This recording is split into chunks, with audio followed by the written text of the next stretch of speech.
മിച്ചർ നല്ലതായിരുന്നു. അത് തൊട്ടടുത്ത കടയിൽ നിന്ന് വാങ്ങിച്ചത്. ആണോ? പക്ഷെ ഇതിലും നല്ല മിച്ചർ ബാംഗ്ലൂർ ഒക്കെ കിട്ടും. ഈ കായവർക്ക് ഇവിടെ കിട്ടില്ലല്ലോ. ബൊമ്മണാളിയിൽ കിട്ടും, നല്ലതാ. നല്ല ബീഫ് ഇവിടെ കിട്ടില്ല. ആര് പറഞ്ഞു? മടിവാളിലെ ജോസേട്ടന്റെ മിസ്സിലും ബാംഗ്ലൂരിൽ കിട്ടാത്ത സാധനങ്ങളേ ഇല്ല. എന്നാ ബാംഗ്ലൂരിൽ നല്ല അന്തിക്കള്ളു കിട്ടുമോ? അന്തിക്കള്ളു? You mean toddy? കിട്ടോ? ഇല്ല. കായലുണ്ടോ? ഇല്ല. കടലുണ്ടോ? അതും ഇല്ല. അപ്പൊ ബാംഗ്ലൂരിൽ കിട്ടാത്ത സാധനങ്ങളും ഉണ്ട്.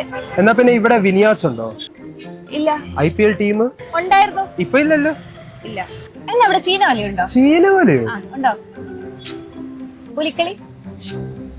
എന്നാ ഇവിടെ ഹോളിക കിട്ടുവോ? അതെന്ത് സാധനം? അതൊരു സ്വീറ്റാ, ഇവിടെ കിട്ടില്ല. എന്നാ നെയ്പായസം? ബാംഗ്ലൂർ റെയിൻസ്. തുലാവർഷം? Live music gigs. ബാൻഡ് വേണം? Rahul Dravid, Anil Kumble, Prakash Padukone, PT Usha, IM Vijayan, PR Sreejesh, Anitha Nair, UR Ananthamurthy, Girish Karnad, Kamala Surayya, MT Basheer.